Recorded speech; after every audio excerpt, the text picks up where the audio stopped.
warahmatullahi ta'ala wa barakatuhu. Ako ang inyong kabisig, Joe Salik. Hatid namin ay mga totoong kwento mula sa bangsa at pampagod vibes. Ito ang inyong kabisig, Rin. Kaya't sama-sama tayong matuto, matuwa at maging kabahagi sa nais nating pagbabago. Ako si Mipi, ang inyong kabisig. Boses ng kabataan para sa bansa. Kapit Bisig. Makasama natin ang ating mga university and provincial correspondents mula pa sa iba't ibang parte ng Bangsamoro Region. Atin silang kilalanin. I am Loine Sumalinog, your UP correspondent from the University of Southern Mindanao. Kapit Bisig, boses ng kabataan para sa bangsa. Yazid Ismail, UP correspondent from Western Mindanao State University. Kapit Bisig, boses ng kabataan para sa bayan. Abdul Rauf Lumabaw, UP correspondent from Cotabato City State Polytechnic College. Kapit Bisig, boses ng kabataan para sa bangsa. Suwaidi A. Ibrahim, UP correspondent mula sa Mindanao State University, Maguindanao. Kapit Bisig, boses ng kabataan para sa bangsa. Ana Osamad, UP correspondent from Basilan State University. Kapit Bisig, boses ng kabataan para sa bangsa. Ako si Nurbani Benjamin C. Macarayan, UP correspondent mula sa Mindanao State University, Marawi Campus. Kapit Bisig, boses ng kabataan para sa bangsa. Ating kakapanayamin ang ating mga university and provincial correspondents sa kanilang mga updates mamaya-maya. Ang programang Kapit Bisig ay naglalayong mabigyang boses ang mga kabisig nating Bangsamoro, lalong-lalo na ang mga kabataan na makilahok sa paghahatid ng makabago, mahuhusay at napapanahong impormasyon na maaaring maging daan sa pagkakaroon ng solusyon sa mga krisis na ating kinakaharap sa ngayon. Naglalayon din itong bigyang pansin ang mga isyong hindi gaanong napag-uusapan at sisikapin nating mabigyan ng kaukulang pansin ng pamahalaan. Ang Kapit Bisig ay hatid sa inyo ng USAID, the Asia Foundation at ng the Moropreneur Inc. Mapya malulum sa kanulangon, magandang hapon sa inyong lahat. Tayo ay napapanood ngayon sa Facebook page ng the Moropreneur Inc. Ayan, mapya malulum mga kabisig. Magandang hapon. Yes, good afternoon and welcome to another episode of our program. Wow. We are on our episode 8, right? Yes. Kumusta kayong dalawa, guys? Okay lang naman. Medyo na-tense tayo. Sa mga kabisig natin na nagtataka bakit late tayo ng medyo 10 minutes lang naman sa ating airing kasi masyado tayong busy dito, no? Sa ating studio. Yung studio kasi natin, marami ding ganap, no? Ngayon. Kanina lang, merong nga training dito na nangyari. At kasama kayo. Action. Yeah. Yes. And we have our new t-shirts, as you can see. Polo shirts, rather. Ayan. Oo. So, baka nagtataka din sila bakit wala akong suot. Kasi naman yung nabigay sa akin, medium po. Hindi nagkasya. So yung buti na lang nadala ko tong uniform natin. And then, it's Monday naman. Another episode na naman ng Kapit Bisig natin. Pangilang episode na tayo kabisig na Mipi? Episode 8. Wow, sigurado ka? Yes, I'm sure. And I'm proud. Ayan, so Monday, panibagong episode, panibagong topic. Mamaya-maya, malalaman nyo kung sino yung kasama natin para sa episode na to. But bago yan, narito yung mga flash report natin sa hapon na ito. Yan, ito fresh na fresh. Ayan, paggunita sa second founding anniversary ng BARM, nagsimula yung celebration ngayong araw. Magsisimula ngayong araw, Lunes, January 18, 2021, ang paggunita sa ikalawang anibersaryo ng pagkakatatag ng Bangsamoro Autonomous Region and Muslim Mindanao. Oo, Joe, no? Nung itong 2 years of BARM commemorating its second founding anniversary, no? January 21, 2019. Yeah, tama ka dyan, Rina. Buwan ng Enero noong 2019 nang isinigawa ng Commission on Elections ang plebisito para sa pag-aproba ng charter ng Bangsamoro Region na Republic Act 11054 na mas kilala bilang Bangsamoro Organic Law or BOL. Ang pagkakapasa ng naturang batas na may mandato buhat ng mga botante ng mga residente ng dating Autonomous Region and Muslim Mindanao or ARM at ng mga residente ng Cotabato City at 63 barangay sa iba't ibang bayan ng North Cotabato Province ay siya ring naging batayan sa pagkakatatag ng Bangsamoro Autonomous Region and Muslim Mindanao. Kabisig na rin? Yes, pumalit ang BARM sa ARM noong February 2019 sa pamamagitan ng isang seremonyang pinangunahan mismo ni President Rodrigo Duterte at mga matataas na opisyales ng ARM. Ayan po, yung mga photos po ay mula sa ating mga kabisig online at yung ibang literato naman dito ay nakuha natin mula sa Bangsamoro Government mismo sa kanilang official Facebook page. Maulan-ulan kaninang, not kanina, even until now, di ba? Yes, may low pressure area tayo ngayon sa Cotabato City. Yeah, And everybody knows, no? Diba? Nag-enjoy pa rin yung mga LB. kabangsamoro natin. I think it's a positive sign na umulan, right? Yeah, because they say Or na blessing nga daw So, yan di ba? siya. Tsaka malamig-lamig. Ayan. Inshallah, that's blessing. Let's claim it na lang. Kayo naman ginawa niyo weekends? Medyo, Weekend. pansin ko medyo na-busy ka din eh. Saan ka ba? Oo, I travel. Yung pa-photoshoot mo, saan ba yun? I traveled from Kidapao. You know naman, madami tayong mga sidelines. Wow, Sidelines. sana langon. Ikaw, kabisig na rin. Saan ka ba? Nag-print siya. Nag-print ng t-shirts. Weekend, di ba? Nagtatrabaho. Share lang din natin sa mga kabisig natin. Meron tayong panibagong proyekto kasama ng The Asia Foundation kung saan kasalukuyang ginagawa ng mga kasama natin sa baba yung data gathering na ginagawa nila na magiging basehan, no? Nung itong proyekto na ito na kung saan kasama din kayo dalawa. Yeah. And sana mapag-usapan natin yun dito sa Kapit Bisig, no? Before mag-ending yung ating episode. Ay, hindi. Kailangan talaga. Kailangan talagang pag-uusapan yun. Yes. Nangalahati na tayo sa ating season. Ilan na lang yung natitirang season. But we'll make sure na malalagyan natin yan para ma-inform mga kabisig natin sa Maguindanao. Yeah. So, ba't ako nabubulol? At sana yung mga kabisig natin patuloy lang po kayong sumuporta sa ating programa. Yes. Okay. Bilang panata sa ating mga kabisig to always provide them accurate and timely information on COVID-19. Narito ang update. Ayan, COVID update mula naman worldwide.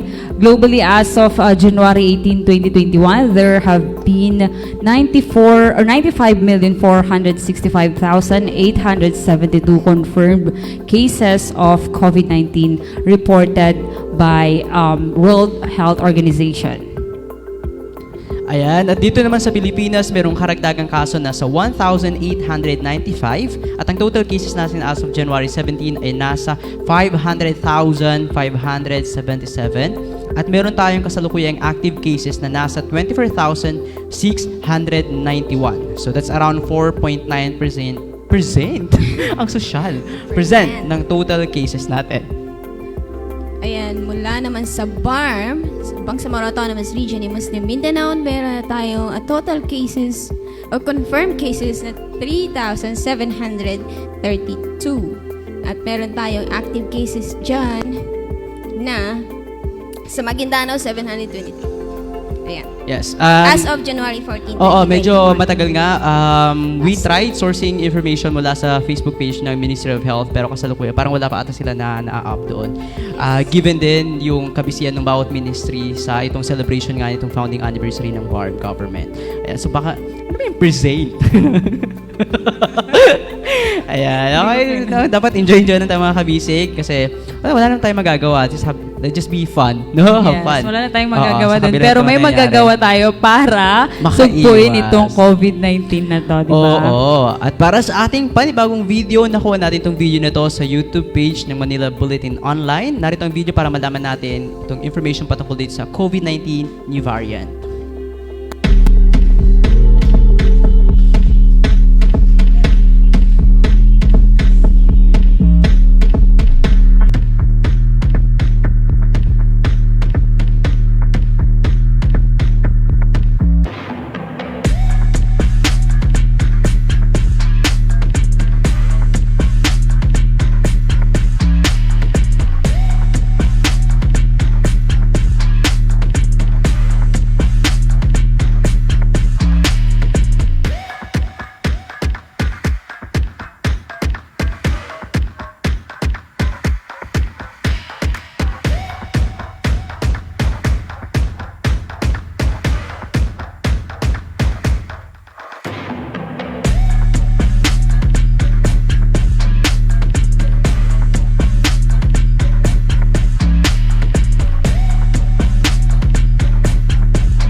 There you have it mga kabisig, and that video is from Manila Bulletin Online. Pinakita lang dito sa atin, no, itong panibagong variant nga ng COVID-19, kabisig na MIPI. Yeah, as you can see, mas mabilis yung transmission niya compared doon sa ngayon na, or before na COVID pandemic. From 50 to 70%, no, yung kung gaano siya kabilis mag-transfer sa ibang host na. Kabisig na rin. Yes, no, normal naman sa virus na mag-mutate. Parang tao lang din yan, nag-change, pabago-bago. Yun, so kunwari ngayon, pwedeng mahal ka, the following day hindi na. Yes. Ganon. Parang ganyan lang din yung virus. But the most important thing is, alam natin yung gagawin natin, paano protektahan ang sarili natin, at especially yung ibang tao na nasa paligid natin. Pero paano nga ba? Ay, hindi ko alam. Kailangan like physical distancing. Ayun, gusto ko yung physical distancing. Yung ganito. Yes. Wearing a face mask. Wearing a face mask. Face shield pag nasa labas ka. Nasa labas. At laging maghugas ng kamay. Laging maghugas ng kamay with soap. Tandaan yan, ang mga action natin na yan ay isang bayanihan na rin, Joe, di ba? Yes. And good thing kasi, I think Cotabato City, we still implement yung No Movement Sunday para magkaroon ng oras nga na makapag-disinfect yung mga iba't ibang establishments dito sa Cotabato City. Tama ba? Kabisig na rin. Yes. But for the information of everyone, di ba yung mga stores pa rin na mga nagbubukas during Sunday? Yun yung mga pharmacies. Yes, pharmacies. Mga restaurant, meron ba? Wala. Ano ba yan? Okay. Mga zoo, wala din. Wala naman tayong zoo dito sa Cotabato. Medical stores. Medicine stores. Yeah, medicine stores. Yun ang kailangan. So, emergency cases, pwede pa rin tayo maglabas. Yes. At meron bagong nilabas na memo din ang City Government of Cotabato City informing the public na excuse dun sa No Movement Sunday yung mga paparating na biyahe from Manila. As long as sa checkpoint, may presenta nila yun yung mga kinakailangan dokumento like yung negative result nung kanilang test, tapos copy of their boarding pass, mga ganon. Sila yung may mga flights, no? Pauwi at papunta. Pauwi at papunta, yes. Sana laging tandaan. Ayan, mga kabisig, gusto nyo bang maging isang digital peace advocate? Maging volunteer at tumulong sa pagpapakalat ng kapayapaan sa Mindanao gamit ang iyong social media? Gusto mo ba yun, kabisig na Mibi? Gusto ko yun. Okay. Sumari lang po sa mga advocacy campaign teams sa ilalim ng Mindanao Network ng Project Peace Connect. Kilalanin ang mga iba nating volunteers sa video na ito.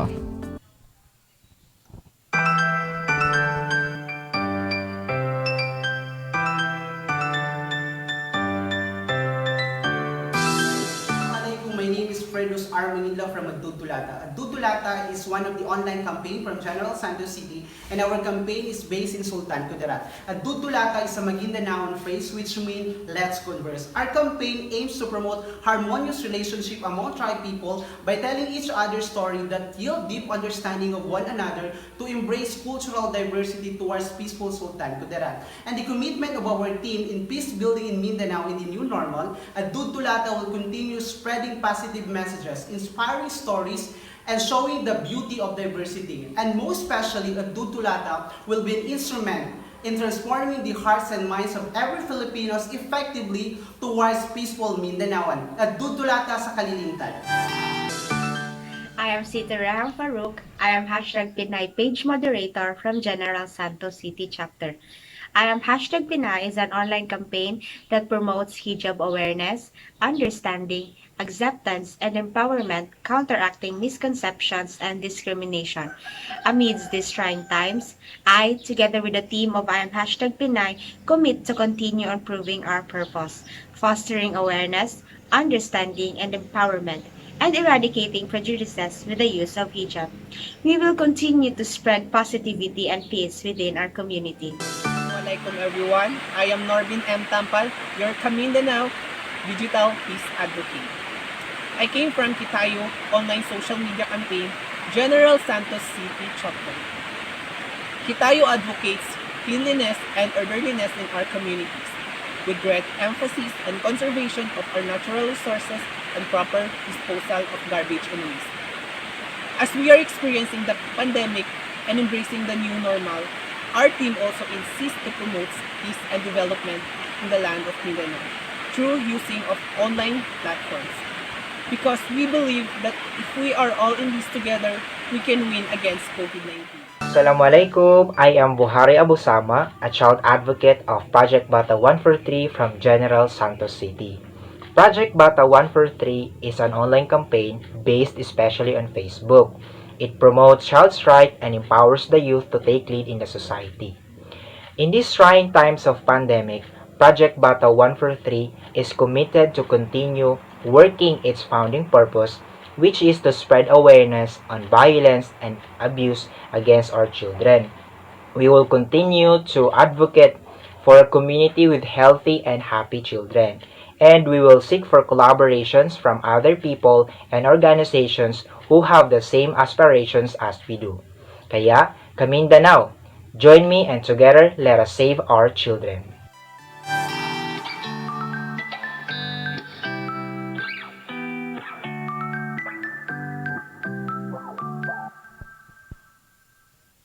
Ayan po, no? Ang Kamindanao aims to spread positive narratives of peace by Mindanaoans and for Mindanaoans. Sila po ay may chapter sa Zambazulta, kasama na rin po ang Pagadian City, Iligan City, Cagayan de Oro City, General Santos City, at dito po sa Cotabato City. At para sa mga interesado, pwede pong i-message ang Facebook page na nabanggit sa video vlogs. At pwede nyo rin pong bisitahin ang Facebook page ng Kamindanao at facebook.com/Kamindanao1 para sa karagdagang informasyon. Yes, kabisig na rin. Ngayong Lunes. Ngayong Lunes, no? Para sa episode 8, pag-uusapan natin ang responsible voting. Yeah. Medyo nakulbahan ako doon, ha? Responsible voting. Medyo kinabahan ako doon, mga kabisig. Nakita niyo naman, nangurog ako doon. Pero yung pag-uusapan natin, responsible voting, ha? Yes, at dahil responsible voting ang ating pag-uusapan ngayon, makakasama natin si Datu Ifnan Datumanong ng Young Centrist Union Cotabato.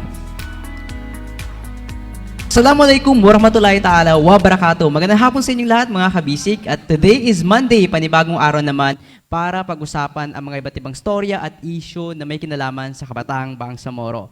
Ngayong araw, para sa ating episode, we're gonna be talking about responsible voting. At i-introduce na muna natin yung guest speaker natin para sa hapon na ito. He is a student from Cotabato City State Polytechnic College. He's currently taking Bachelor of Science in Social Work.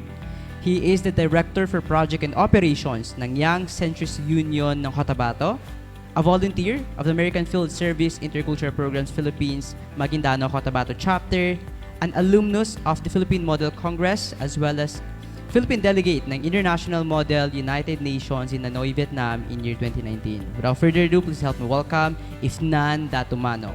Magandang hapon, kabisig na Ifnan. Maraming salamat for joining us this afternoon. Kamusta? Thank you rin. Assalamualaikum and good afternoon po sa ating lahat. Kuya Joe, maraming salamat po for having me here this afternoon. Yeah, it's an honor to be part of the Kapit Bisig program of the Moropreneur Inc.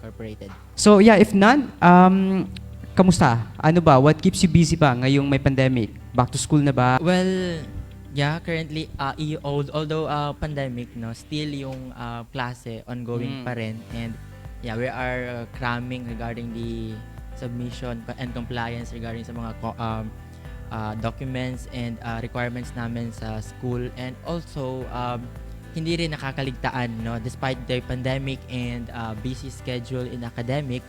I give also time regarding sa advocacy, yung community volunteerism and community projects na open or kumbaga meron in-open sa akin. Yan. Especially sa organization namin sa Young Centrist Union. Ano ba yung ginagawa niyo sa Young Centrist Union? Bakit ba kayo nabuo? Bakit ba may ganitong klaseng organization dito?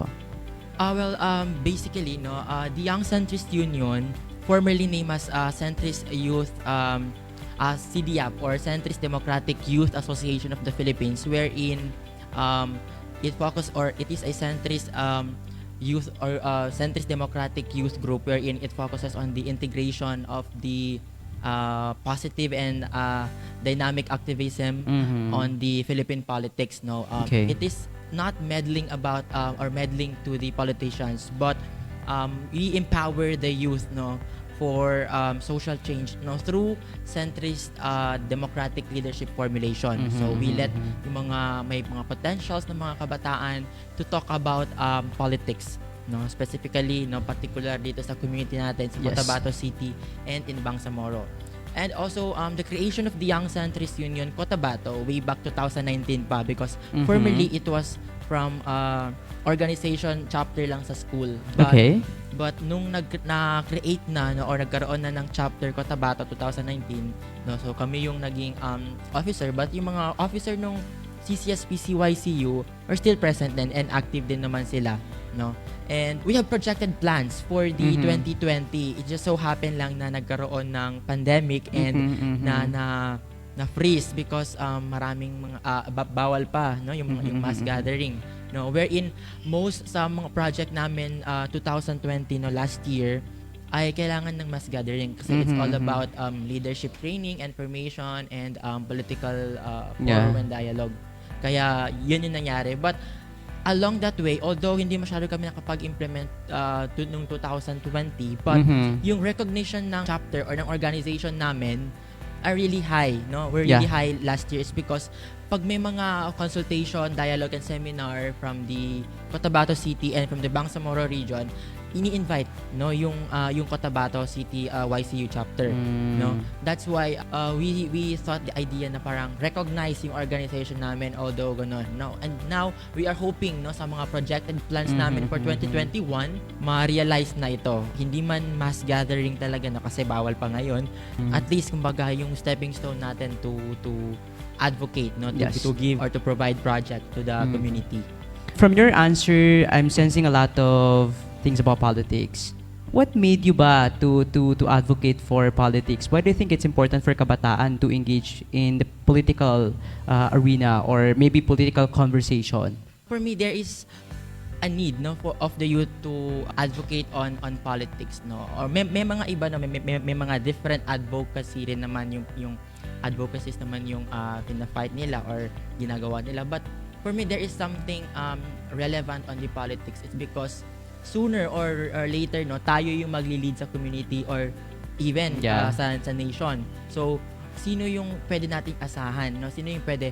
We wanted to breed a youth who has the passion and who has the commitment and kumbaga yung care sa community, no, in leading them, no, and talk about yung political issue.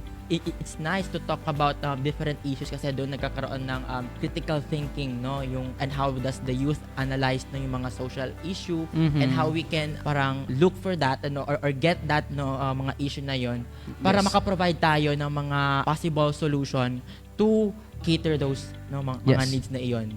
So for me, nag-start ako siguro nung 2018 pa lang, like fully, kasi before, although I've been an officer sa high school, no, sa yung Supreme Student Government, no, and parang doon lang nagkaroon konti ng parang for me politics is good, no.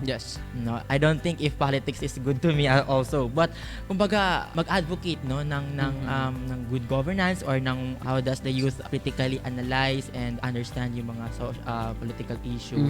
That doesn't mean na you have to be more, you know, parang activism or yung fight talaga ng sobra, but since I am on the centrist, no, centrist organization, I have to make balance everything, no, so understand both sides para yun din yung mailapat mo or mai-disseminate mo sa community, specifically sa mga youth, no. We really need, no, yung kabataan talaga na ang bigyan sila ng mga information and idea like this is because sooner, sino yung magtataguyod din, like what I have said earlier, na sino yung magtataguyod din sa future natin, tayo rin ng mga kabataan, no, na alakad ng mga activities and advocacy.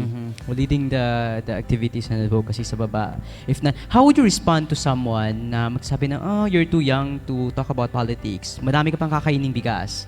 Kasi ganyan tayo eh. That's part of our culture not only in the Philippines, maybe pati na rin sa ibang parte ng mundo. How would you respond to that statement? Yung ganoon na culture, no, yung bata ka pa, bakit ka pa parang advocate or you are merely talking or mostly talking about politics. For me, that's for me lang yung toxic culture yon. Kasi and I will respond to that, no, as hindi ko sila sasabihan ng kung ano, bagos yung ginagawa ko, yung product, no, respond ka doon, yung lead as yung by product, no, ipakita mo sa kanila yung kaya mo. Ano yung capabilities mo para mag-advocate ng ganyan, no, yung mga activities na ginagawa nyo. Siguro that will serve as your response to them na even bata ka pa, kaya mo pa. Let them realize, no, to what you were doing, no.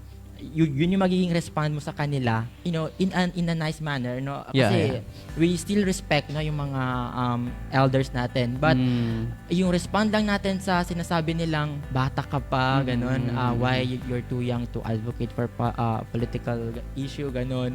Pakita mo na lang, no, yung resulta ng ginagawa mo na lang, no. Yun na lang siguro yung ipa-realize mo sa kanya, no, yung ipa-realize sa kanila sooner, hindi man ngayon, marirealize rin nila na we are part of the society and we are part of the policy and decision making. For now, let's go back muna dito sa BARM. You've heard of the moral governance na tinatawag. It's one of the slogan that we have here, no, sa BARM. How do you understand it as bilang kabataan?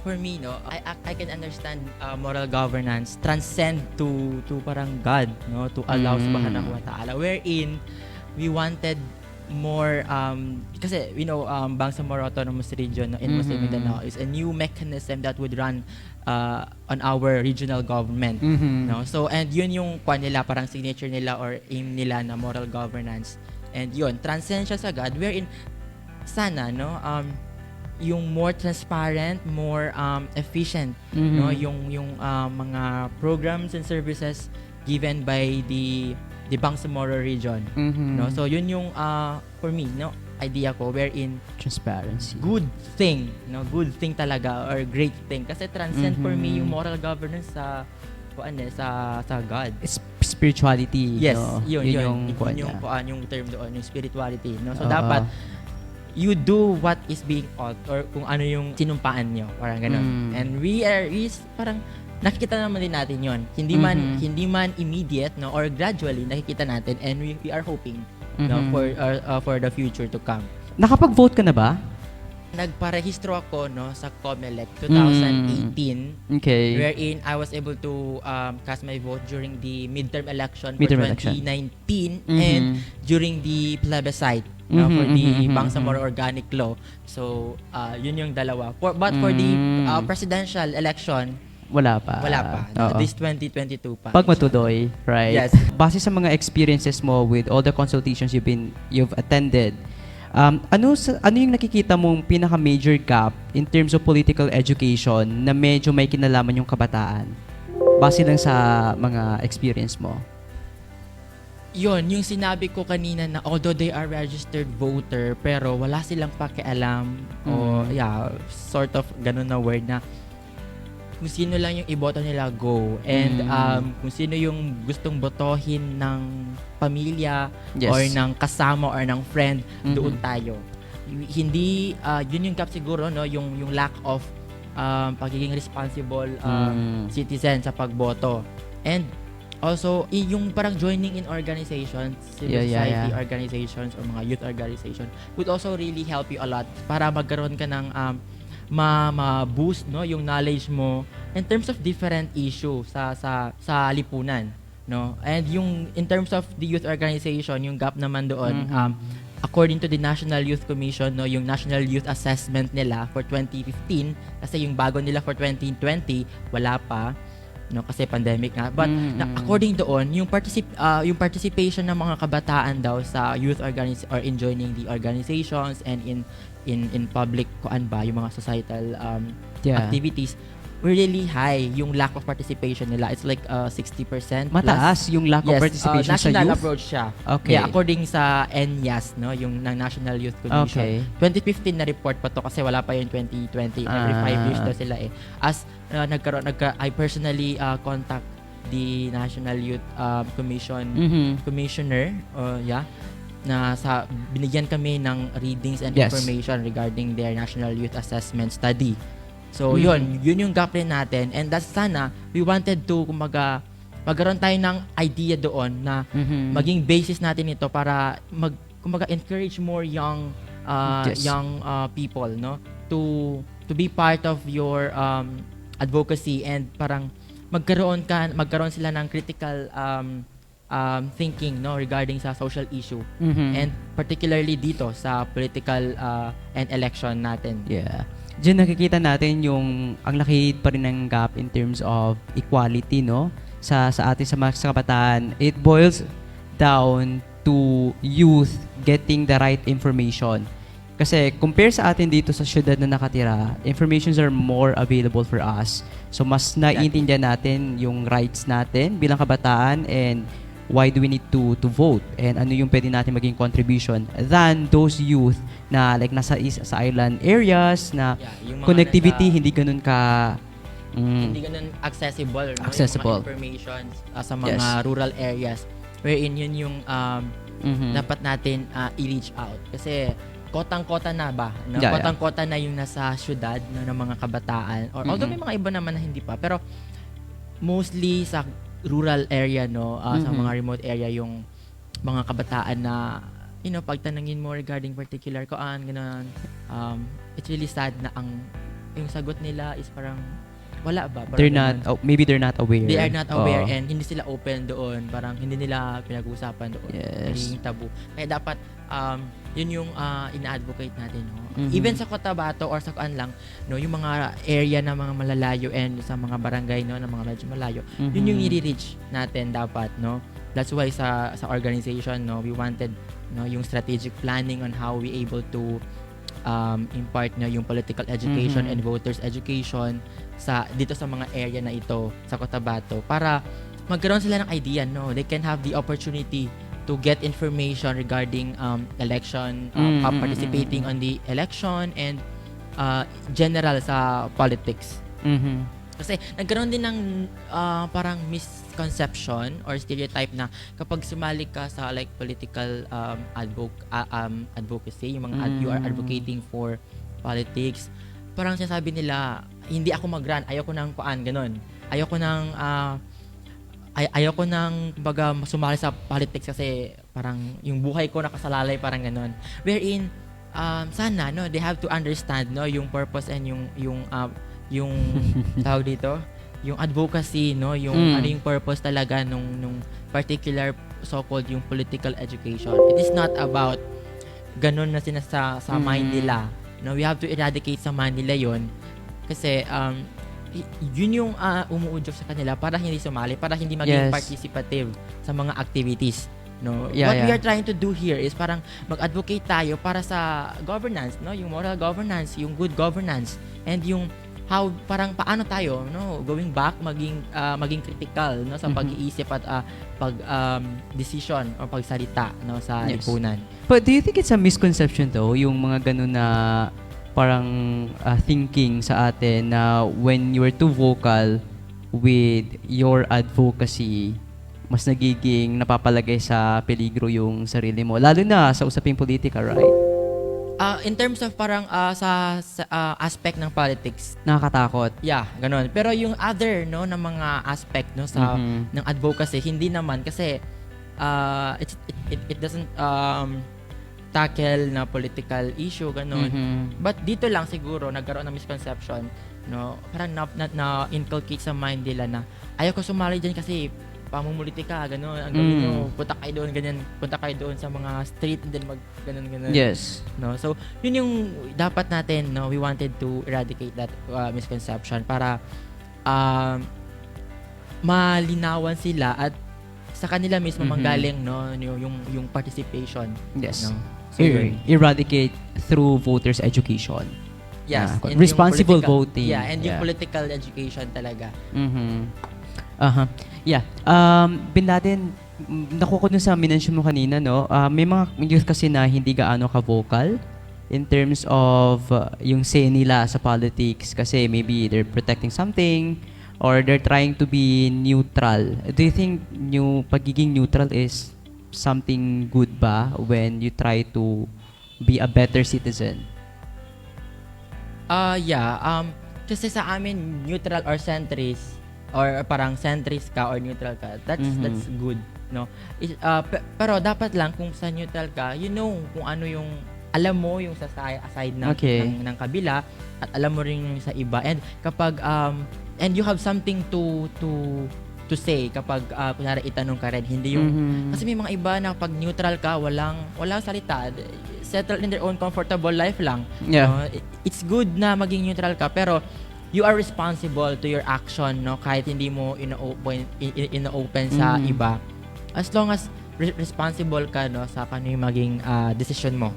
Yeah. Kasi minsan din, no, neutrality means na parang I'm not gonna say anything dyan, parang just to be safe. It's like you're trying to protect yourself. Pero kinakailangan din na maging vocal ka in sharing what you know. Kasi that's one way of being, you know, one way of being a responsible citizen. Yeah, right? and one way na yun siya pag-express ng mga opinion mo to affect, no, and influence other kabataan. Who knows, no, 'di ba? Maybe some of the words that you're about to say could change the perspective na meron yung mga youth na nakikinig sa iyo. Yeah, yun talaga. Yes, nakatry ka na ba ganyan? Like, maybe running for a position sa level ng kabataan, like sa sangguniang kabataan before, or just sa school lang din, sa academe, like the SSG? Yeah, sa school lang din. Pero planning outside, siguro, hindi ko pa. Hindi mo, siguro, wala pa siya? Kailangan ko pang matuto. Yes. More, no? Although nag-advocate ako, pero kailangan ko pa rin matuto talaga. More para, kumbaga, masabi ko sa sarili ko na pwede na ako kung sakali yung ready na talaga, hindi yung may mga pagkukulang pa rin. So, kailangan, kumbaga, dito muna ako as I am gaining and I am also imparting to them. Yes. So, dun muna ako, parang gano'n. Do you know someone ba na medyo close sa'yo that is currently serving not the community, currently serving as a politician? Maybe sa level ng kabataan, like SK officials. Meron ka bang kilala? Yeah, meron. Sa SK, may mga kaibigan ako, mga colleagues rin regarding sa kanila, no, ng mga officers sila, mga chairman sila, or even counselor. More so, may counselor pa. No, na kabataan? Kabataan, no? Yes, of course. Na-mention ba nila sa'yo some of the challenges that they currently face ngayon while nandiyan sila sa position? One of the challenges na experience nila is yung culture ng Filipino na, or yung mga hearsay naririnig nila na kabataan lang yan sila, ano yung magiging contribution nila sa community. And ginagamit nila yung parang yung parang kahinaan or sa sinasabi na kabataan pwede natin maging kumbaga asset, or pwede natin maging kumbaga magamit tool para sa ginagamit. Yeah. Oo. Pero hindi sila nagpapatinag doon kasi they are aware, they are empowered, no? So ginagamit nila 'yon para hindi sila maapektuhan ng 'yon. And they are really good, no, in serving the community, no, sa pagiging officer nila or pagiging politician nila sa community nila, or even dito. Nakikita ko, yung mga projects nila maayos, suitable to the community. Ilang buwan na lang din magsa-start na yung pagpa-file ng certificate of candidacy sa mga magra-run, right? Kung matutuloy yung election nga by next year. Bin Laden, sa organization niyo ba, meron ba kayong mga ongoing activities or maybe planning to do activities related to responsible voting? May mga ganun ba? Yeah, currently, no, sa Young Centrist Union Cotabato, we have projected plans, no, during our strategic planning and consultation, no, last December. Nagkaroon ng mga projected plans. That is also, yung plano na yun is from the word strategic talaga, na anchored doon sa values, no, on the politics, Philippine politics and leadership, no. So one of those is yung voters education, yung project I Know Rights, emphasizing yung know, parang malaking letter or emphasize doon yung now. It's like I have to know my rights now. Specifically your right to suffrage, no. Anchored ito doon sa regional regular plan, no, kada may election na halal na halalan. Na halalan. Okay. Yeah, so really parang sana, no? We really hoping doon sa halal na halalan. Kaya nagkaroon kami ng magkakaroon kami, no, for this 2021 ng project I Know, no, Rights. It's about providing particular sa kabataan, no, and registered voter. We provide them the opportunity and yung democracy to to impart no with the information no and the knowledge regarding participating on the election. Yung goal namin dito is magkaroon ng or the youth could cast their vote independently with integrity and yung free from coercion. Kasi yun yung kuan sa atin kapag may coercion from party ganon and influence from just a friend and or family without knowing kung tama ba yung or kung sino or kung dapat ba na iboto siya ganon. Yun yung parang really bad sa atin. Kaya dapat magkaroon ng voters education. Yes. That it will not end sa pagboto lang na kung sinong iboboto mo. May kalakip na implikasyon yun, no, epekto. Kasi sila yung mamumuno for the next course of administration, no, for 6 years or 3 years, no. So, you really need, no, na magkaroon tayo na or mag-impart tayo, no, ma-advocate natin, no, yung voters education. Kasi and knowing focus natin, no, is youth. It's because according, no, sa during the midterm election, with 61 million na registered voter according sa COMELEC, 31% of this are the youth sector, age 18 to 29. Registered voters. Registered voter, no? Okay. Nakapagrehistro. Pero hindi natin alam kung bumoto ba sila, no, nung 2019 midterm election. But yung 31% na yon ay around 18 million. Mag 19 million, 2019 lang pa lang yon. How much more na ngayon ongoing pa yung registration ng COMELEC. So siguro, no, I'm sure na tumaas, no, yung number ng mga nagparehistrong kabataan. Na if we think youth, no, and yung mga first timer, young voters could make a change, no, could stand up to and prove na we can make a change in the nation by selecting our next leaders, na selecting for the next administration. Kasi trace back sa 2016 election, President Duterte garnered votes na nasa 16 million if I'm not mistaken. And knowing ngayon, 2019, ang number ng kabataan na nakapagrehistro ay 18 million. No? Tayo yung pangalawa sa pinakamarami na voters. So, it's parang easy to understood, no, if we could analyze. Pwede tayo, no, kung collective lang yung idea and decision lang ng kabataan sa buong Pilipinas, we can make a change, no, by choosing. We can make a change by choosing our leader. No, pero yan yung further challenge sa atin kasi we are in a democratic wherein divisive yung perspectives, no, and yung view nila sa politika, no. So medyo nahihirapan tayo doon. But at least sa voters education, nagkakaroon tayo or pinoprovide natin sila ng kaalaman kung sa pagboto. It is not merely about process, but yung essence nila, yung essential or yung essence ng pagboto, no? And kasi constitutionally guaranteed right natin yun yung right to suffrage under the Article 5 of the 1987 Constitution.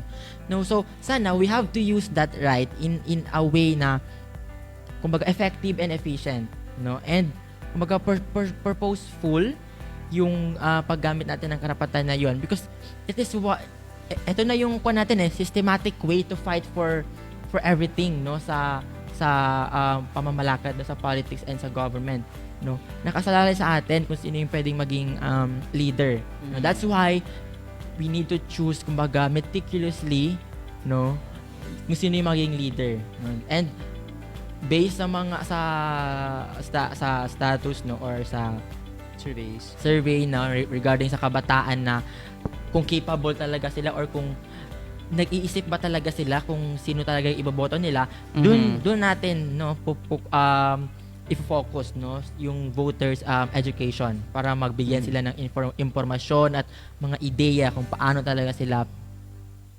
pumili ng karapat-dapat na leader.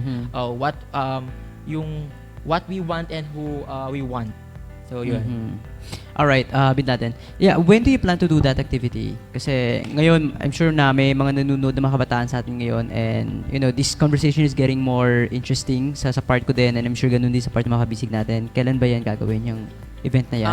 Yung projected plan 2021 ngayon before talaga siya magtapos yung close ng registration and bago mag filing of candidacy para anyway it's hindi naman siya ganun talaga kahirap, no, pero mahirap lang in terms of implementation regarding sa kasi ngayon pandemic, no, hindi tayo masyado nakakagalaw ng free, no, mass gathering. Hindi natin ma-convene yung mga kabataan as a whole because of the pandemic, but we really try na by the next month or for the next month, okay, no, or next days we can implement it. Anyway, meron naman kaming Facebook page where we can, and we are also doing yung regular meeting and plan na sa yun para sa pag-implement nung activity namin na yun regarding sa voters education. Yes, sa mga kabisig natin na nanonood na ngayon, you could be a member of any organizations existing dito sa Bangsamoro. Maybe you would want to collaborate with Bin Laden's organization para mas makapagkanta pa tayo ng mas madaming voters education sa mga part ng Bangsamoro region. And para ma-expand natin yung advocacy na ito or itong proyektong ito, kasi this is really important kasi knowing election, malapit ang election, and maraming kabataan na nakapagrehistro, and that's the thing na or that's the focus.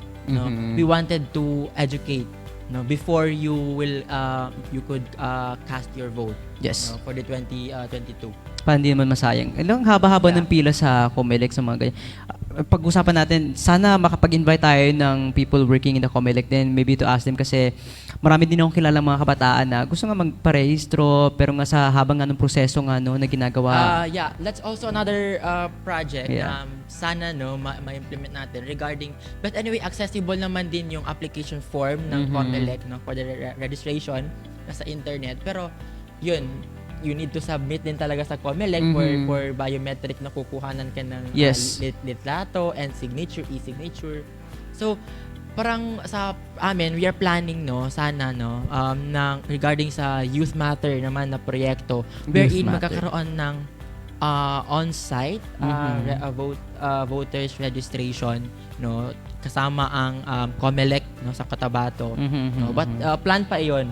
But we are hoping na ma-realize ito kasi also this is important kasi may mga kaibigan din ako na although although 18 na sila or 20 na sila, hindi pa sila nakapagrehistro, so sabi ko, bakit hindi kayo nagparehistro nung time na hindi pa pandemic, ang opisina ng COMELEC that time 2018 nung kami hindi masyado crowded, hindi niya ginrab yung opportunity. But now, we do not give or yung blame sa kanila. Yes. But we look for solution na lang kung paano sila makarehistro. So sa Young Centrist Union Cotabato, we are planning na magkaroon in partnership with the COMELEC Cotabato na magkaroon ng on-site registration, voter registration, provided we obey yung minimum health protocols regarding that one.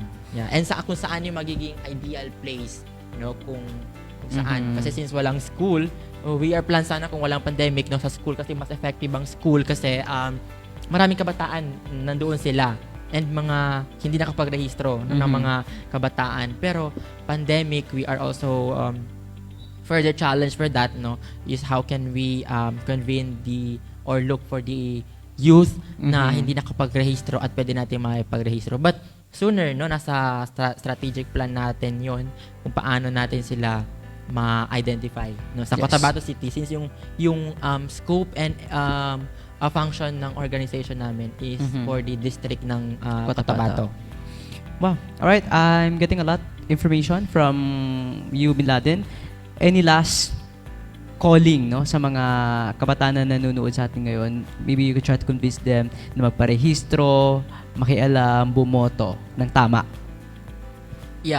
Don't settle yourself in your own comfortable life because youth matters. We wanted to stand up for what we want and who we wanted, to be our next leader, for 2022. And you really have the role to play, in choosing our leader, knowing the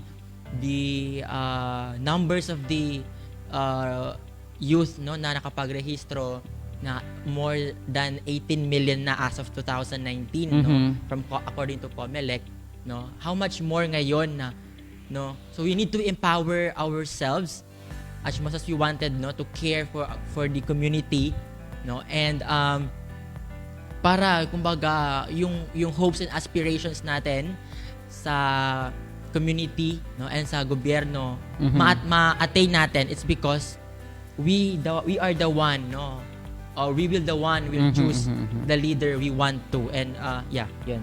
So yun siya. There you have it mga kabisig. I hope marami kayong natutunan. I hope na mas klaro na sa inyo why as youth kailangan natin makialam, kailangan nating bumoto sa susunod na eleksyon. Once again, maraming salamat. It's Kapit Bisig, Boses ng Kabataan para sa Bangsa.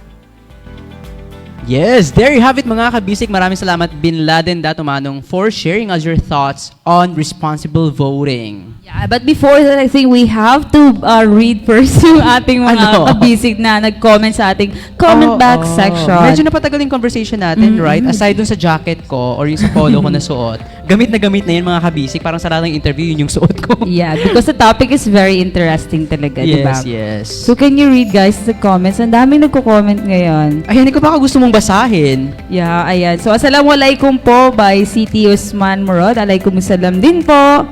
Ayan, so may mga... Ayan, I have a question po mga kabisig. What could we impart to the young ones today that political participation is an interesting context towards our endeavor? Ayan, maybe you wanna answer? Natin, pwede nyong i-share ang inyong mga sagot to that. So basically, yung talking points natin para sa hapon na ito is bilang kabataan, ano-ano yung mga qualities na hinahanap natin para sa ating mga leader. Ano bang ibig sabihin ng responsible voting, right? Kabisig na rin. Yes. At marami din. Isa sa ano? Ano yun? Ako madami. Qualities ng isang mga good leaders, yung pagkakaroon ng clarity. Yes, babalikan natin yan, yung pagkakaroon ng clarity na na-mention mo nga, At meron din, napag-usapan din natin yung mga iba't ibang challenges na kinakaharap ng mga kabataan. We've mentioned about one of the challenges is yung accessibility of information. So maraming kabataan sa far-flung areas, like yung sa mga island areas natin, ang hindi nakakatanggap ng tamang impormasyon, and that could actually affect yung voting preference nila pag buboto na sila kabisig na MIPI, right? Or left? Yes, tama yan. And bakit nga ba kailangan mag-engage ng mga kabataan sa politika? Or should youth engage in politics? Bakit? So, babalikan natin yan mga kabisig. At bago natin balikan yung pag-uusapan natin today on responsible voting, meron tayong mga produkto mula sa ating mga communities. Ayan. Yeah, we have here black rice. Ayan. Rice. Sa anong cooperative ba to siya? Baka meron natin Mula basahin. sa Almani Farmers Producers Cooperative. Almani Farmers Producers Cooperative. Almani, Isa itong mga Bangsamoro products. Yes, and this is under Nanam, Yes. flagship of Nanam. If you wanna if you want it, you get it. Okay. Bangsamoro delicacies, di ba? Pwede ito. Doodle, ano pa ba? Oo. Ay, meron ba tayo dito? Ayan. Virgin coconut oil.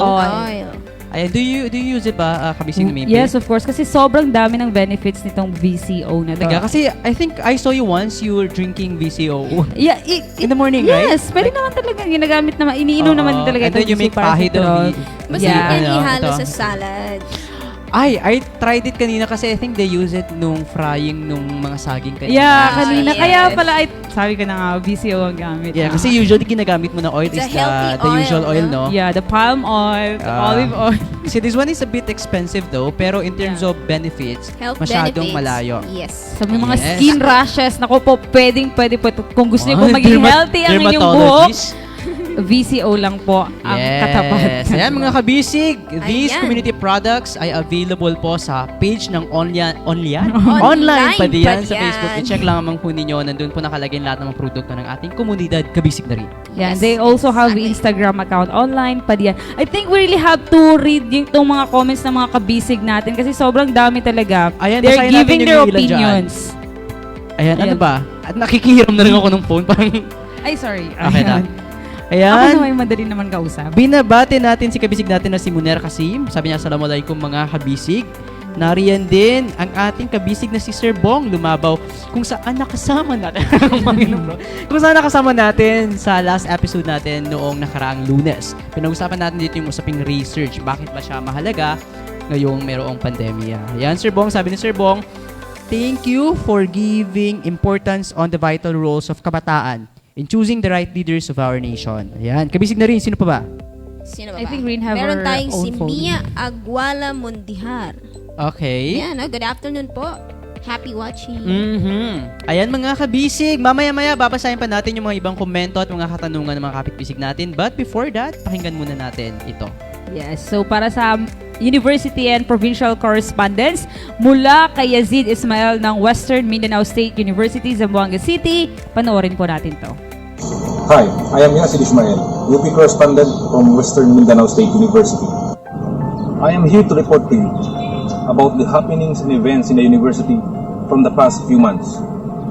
Number 1, last November 24, 25, 26, the University Student Council initiated the first Crimson Young Leaders Congress. This Congress was made to educate, to empower the student council officers from different colleges. The Congress also gave us an idea and understanding about the pre, during, and post-martial law experience and how does it connect with the current situation that we are experiencing today. On January 7, it was the 7th Estudiante Council meeting of the University Student Council and of course the College Student Council, and at the same time the strategic planning. This is to advance and to evaluate more the following projects and incoming projects and programs of the student councils for the benefit of all the students in this university. Third, the Western Mindanao State University, through the University Student Council and the College of Nursing Student Council, secured a partnership with Smart Communication Incorporated to help not just the students but also the faculties and staffs of our university.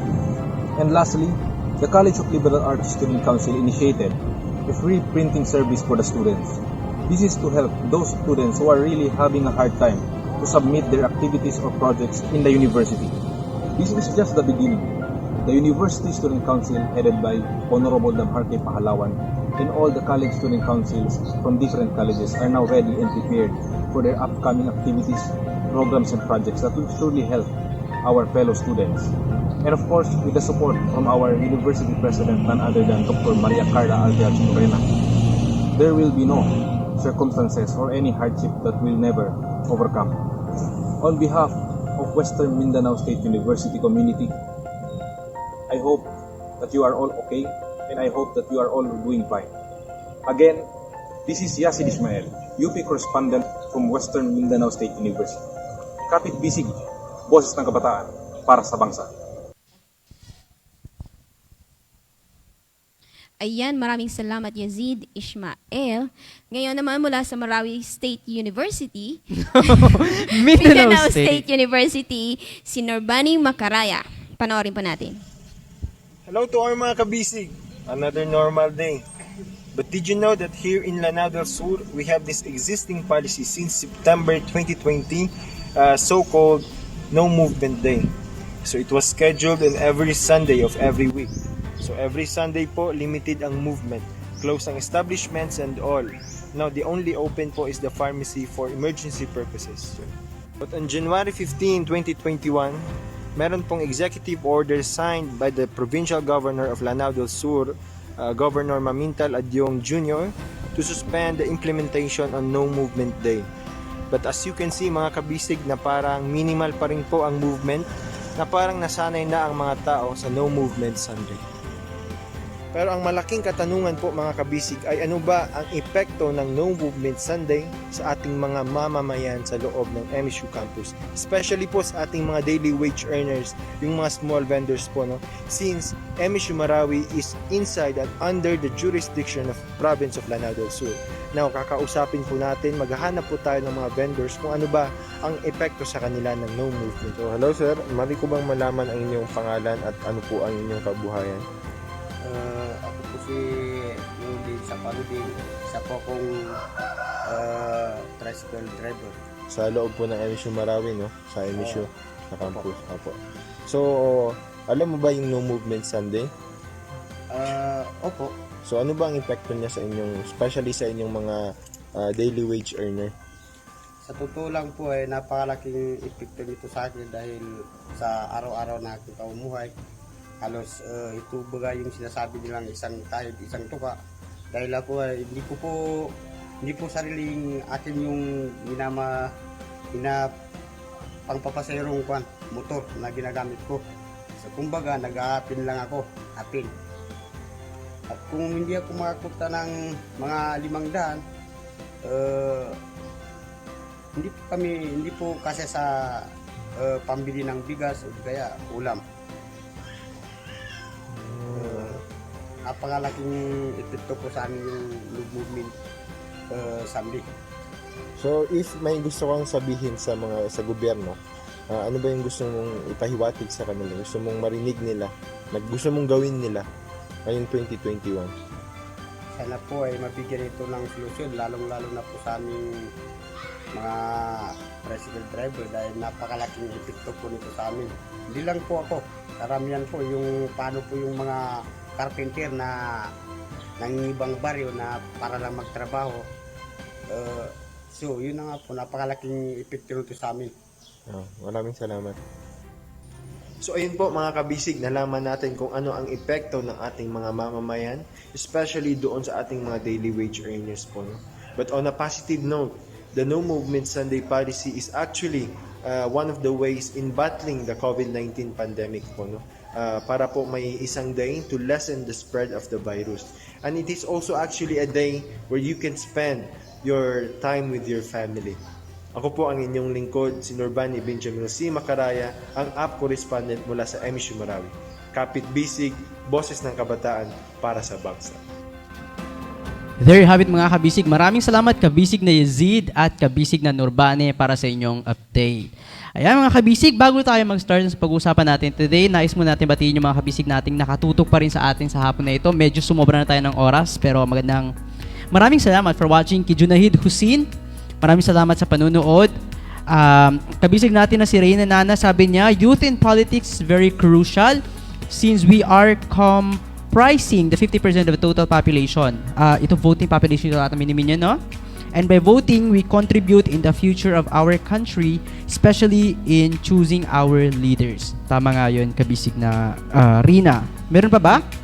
Here from Minash bin Ali Monib, our votes matter in ensuring good governance. Youth participation in the political process is vital, especially in shaping a peaceful nation. Let's be counted, especially in the coming Yes. Sabi naman, nakabisig nating si Nix na nanunood mula sa Esperanza, Sultan Kudarat. Sabi niya, very interesting ang discussion, mga kabisig. More power to the youth. Maraming salamat sa panunood.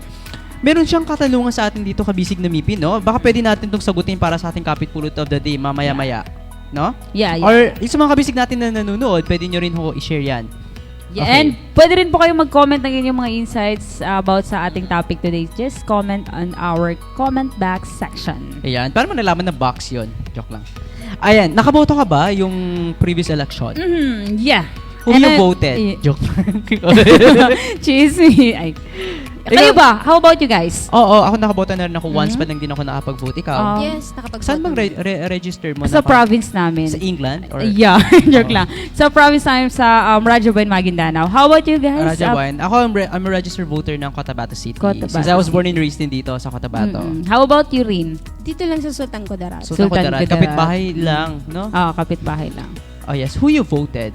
Ay, hindi ko na lang, going back sa UMP, ikaw ba pag bumuboto ka, ano ba yung qualification na tinitingnan mo sa candidates? Or basta-basta ka lang ba nag-shade ng balot? Or Just Ano like ba? the others, yes, joke lang. No. Hindi, of course, yung mga characteristic na hinahanap ko talaga or binovote ko talaga during the election is someone with heart and passion in terms of giving service. Kasi once they have their passion and galing sa puso nila, I think hindi sila magkakaroon ng mga moves na hindi karapat-dapat makita ng Yes, ibang and that's tao. what I like about sa slogan na ginagamit natin dito sa BARM, yung moral governance. Yes. Meaning to say, you are not only serving your constituents, but you're serving as well si Allah because it's a responsibility na inintrust sa iyo. Exactly. Yung spirituality, no? Which is na pag-usapan din natin yung kanina. Yeah. Kayo naman, ano ba? Ano ba yung qualification na hinahanap nyo? Ako tinitingnan ko din, I'm very particular with the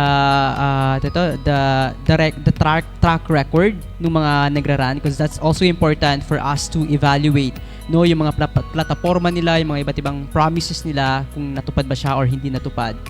Yes, so yun yung medyo tinitingnan ko.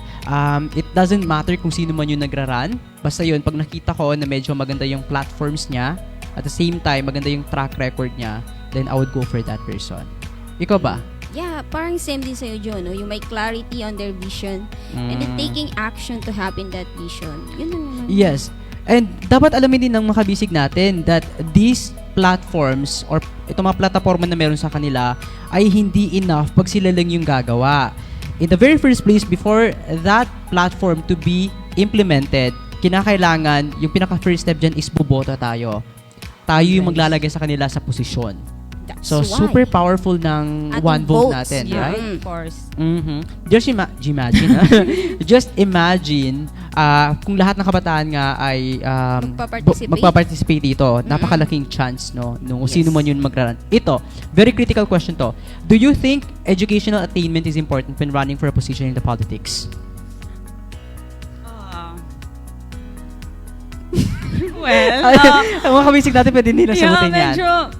Siguro, it is one of the requirements actually. Yeah, it's one of the requirements. Pero for me, I think it's 50-50 kung 50-50.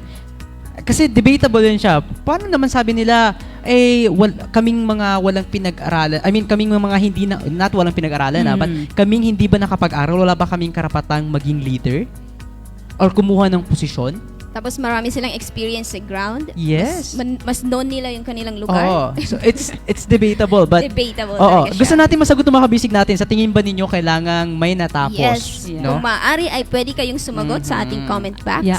Also yung ating question kanina, yung mga qualifications, baka pwedeng sagutin niyo yan. Yeah. Kung din kabisig ano na bang MIPI? klaseng leader ang gusto ninyo? Tsaka kabisig na rin, no? Yes. Yung dapat yung magraran sa posisyon sa politika, dapat may knowledge on the laws. Kasi, syempre, yun yung Batas. mag-guide sa kanila eh. Dapat meron din. And the Philippine Constitution as well. I think that's the basic, no? Tama nga yun. Alam niyo ba, kung lang to tawag dito, trivia lang dun sa nakaraan na election, noong 2019 midterm election, na nasa 31% ay kabataan dun sa mga bumoto. That's around 18 to 30 years old na mga bata. Registered voters na yun. Registered voters. At meron pa dito, millennials and Generation Z or those born mid-90s and early 2000s. I feel ko pasok pa tayo dito sa Pasok pa millennials, tayo kabisig dyan. na MIPN rin, no? Comprise around 847,230 noong 61 million something na voters across the country. So, ang dami. 31%, no? At 31%. tataas pa to ngayon. Yes. Ngayon, Kasi nga, kung magpaparegister ang lahat. yes. Pero do you think ba possible na tataas ito ngayon na we're experiencing COVID-19 pandemic? Yeah, naman, I thought nothing is impossible. Charot. Hindi. Gusto ko yung positivity mo. Tataas to. Kaya kinakailangan din na paigtingin natin yung pangangampanya sa mga kabataan na magparehistro. Kasi possible to as long as mag-register sila. And ganun din, no, sa government natin naman, kasi ikaw na-experience mo ba din pag-register natin ng haba-haba din ng proseso? Kasi kadalasan nagka-cramming mga botante saka pa sila magpapa-register pag last day na. Yes, no? Diba? So, hassle. Humahassle do yung proseso. At sana rin mapabilis din yung process ng voting kasi even yung ID, it took how many years bago mo makuha? Pero good thing kasi nag-start na ang registering sa Online. Yes. It's still Comelec, ongoing. no? Pero ganun pa rin ba kabilis kahit nasa online ka mag-process? It's still the same. It's still the same. Ay, ang minimin ko na sobrang bagal is yung releasing of ID na para yung voter's ID mo. I don't Kasi that's a valid ID. That's an important ID. Pero I don't know. Ako nga, taga-tagal ko na naparegister, but even until now, wala pa rin yung ID ko. At meron pa, ito ha, mali-mali.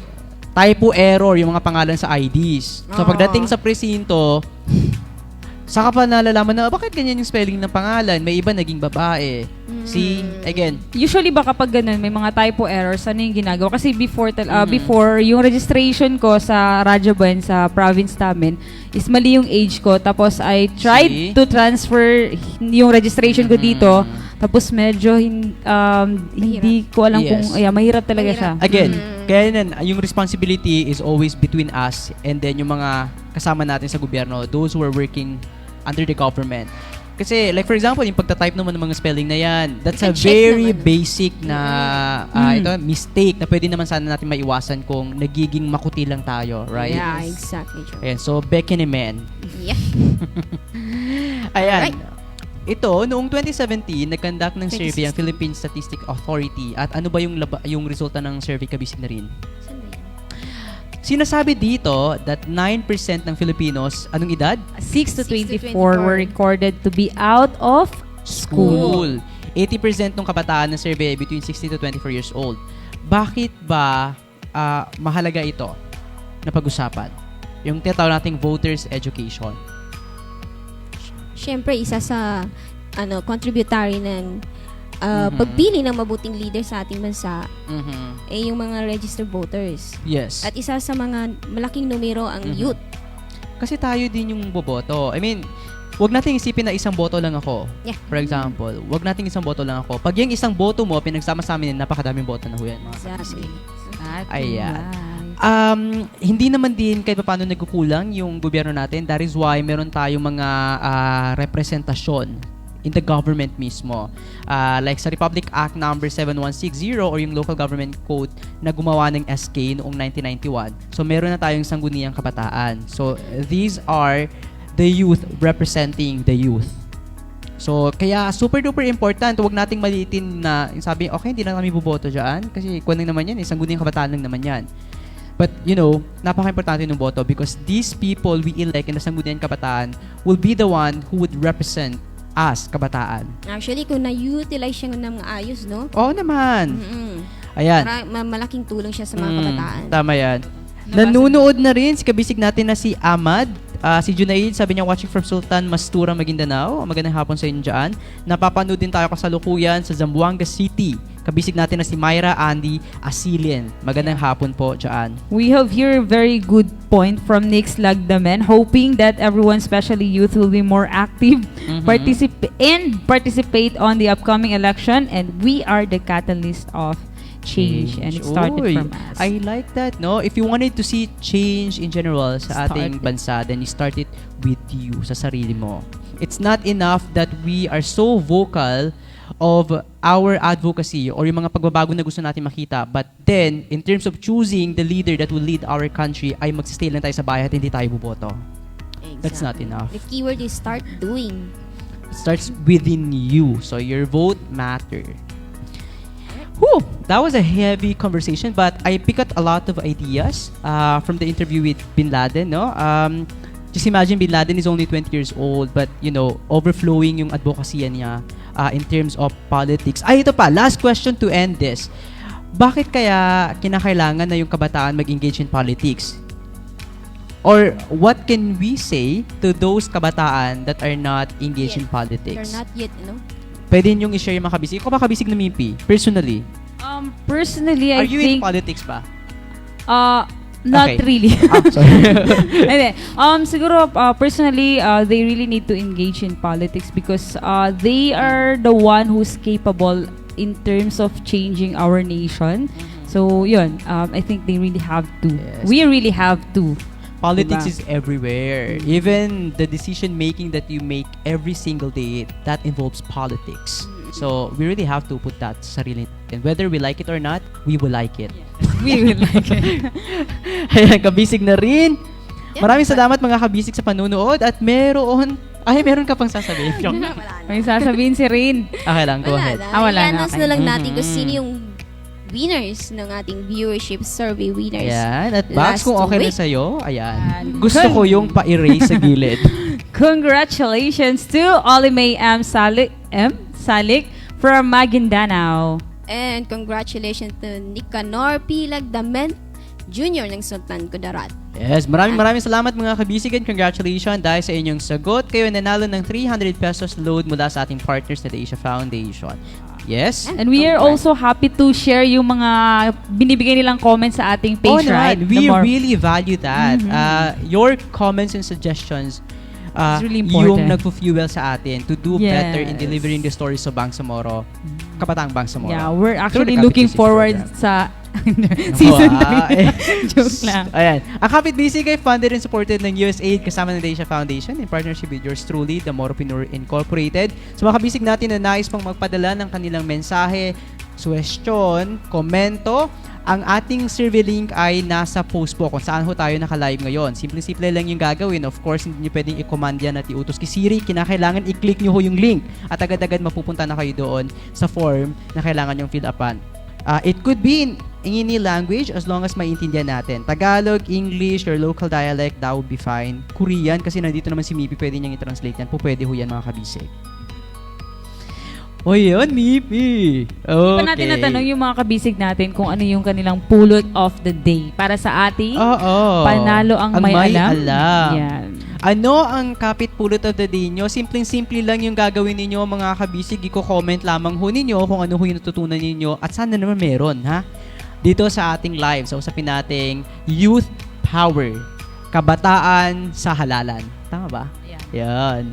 So yun, i-comment lang nyo kung ano yung natutunan ninyo. Yeah, but please don't forget to share this live. Ayan, and i-like yung ating live ngayong araw. And you can also call, tumawag sa 0937-815-654 and you will gonna win a merchandise. Oo, Kabisig merchandise. We have Kabisig mag, Kabisig tote bag, Kabisig face mask, and face shield. Yan, mga kabisig. Bilang panghabol, sabi ni Nix naman, sobrang active to ha. More power to show mga kabisig. Maraming salamat, kabisig na Nix. Ayan, sana makita pa natin siya sa mga natitirang episodes natin for Season 2. To end this conversation, I want to hear your kapit pulot of the day, kabisig na Mipi. Go ahead, bring it on. Kapit pulot of the day, sobrang dami pero siguro in general, tayong mga kabataan is one of the most important siguro sa lipunan.